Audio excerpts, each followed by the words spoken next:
Yoonsi irra ejjadhe har'uma dhabamta jedheetti kolfe hundee jabaa lafa jala jiru qabaachuu qabdi turte. Funyaan isaa ni iite ni dhukkube kurupheen sun ni iyye gaaffiin isaa shomboqoo waggaa 5 guutuu maaliif achi keessa turte. Akkam jirtu hordoftootaa fi maatiin YouTube channel Ibsa Jireenya har'a seenaa akka ka'umsaa ajaa'ibaa tokko qabannee dhufneerraa hanga xumura viidiyoo kanaatti nu waliin turaan affeerraa keenya kabajaati. Channel Ibsa Jireenya subscribe gochuu Hindagatina yeroo tokko namichi jireenyitti hadhaa'e tokko abdii kutatee gara bosonaa deeme waaqa isaa gaafate maaliif jireenyi koo akkanatti natti ulfaatti maaliif humni koo dhumate jedhee komate waaqnis akkas jedhee deebiseef jedhama muka oonshaa yookaan oak jedhamuudhaan beekamuu fi shomboqoo yookaan ammoo baamboo kana laale yeroo ani sanyii isaanii lafa keessa kaa'u lamaan isaaniiyyuu kunuunsa walqixaan godheef ijatti naqee bishaan obaase waggaa jalqabaa irratti shomboqoon xiqqooyyuu lafaa hin biqille mukni oonshaa garuu biqilee bareedee mul'ate waggaa lammaffaa irratti shomboqoon hin mul'anne garuu mukni oonshaa guddachuu isaatti fufe waggaa sadaffaa fi afuraffaa irratti shomboqoon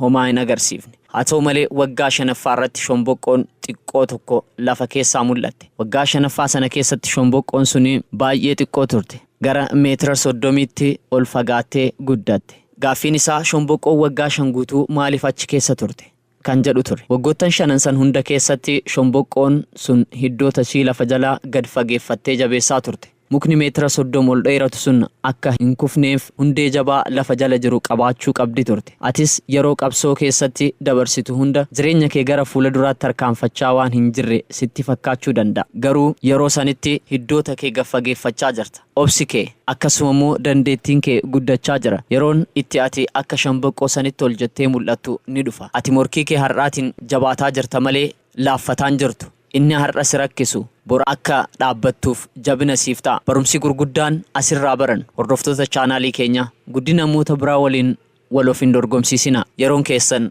ni dhufa hundi kee beekumsaa fi dandeettii kee jabeeffachuu hin dhaabin fuuldura kee amani abdiin kutatin seenaan inni biroodhaa kuruphee fi goondaadha yeroo tokko kurupheen guddaa tokkotu bosona keessa deemaa ture kurupheen kun humna isaatti baay'ee amana kolfaa fi of tuulaa simbirrootaaf bineensota xixiqqoo hunda tuffachaa ture guyyaa tokko kurupheen kun goondaa yookaan aantii xinnoo tokko karaa irratti argee ati hangam xinnoodha miila koo kanaan yoonsi irra ejjadhe har'uma dhabamta jedheetti kolfe goondaan sun callisee deebii tokko malee hojii isiitti fufte garuu kurupheen sun guyyaa hunda ishii kofalchiisuu fi ishii jeeqinsa uumuu hin dhiisne guyyaa tokko goondaan sun tarkaanfii fudhachuudhaaf murteessite otuu kurupheen sun hirriiba nagaa rafuu suuta jettee funyaan isaa keessa seente achii keessattis isee ciniinuu jalqabde kurupheen sun dammaqee baay'ee dhiphate funyaan isaa ni iite ni dhukkube kurupheen sun ni iyye ni girrise lafarratti of garagalche garuu goondaan sun keessa jirti waan ta'eef humaa gochuu hin dandeenye dhumarratti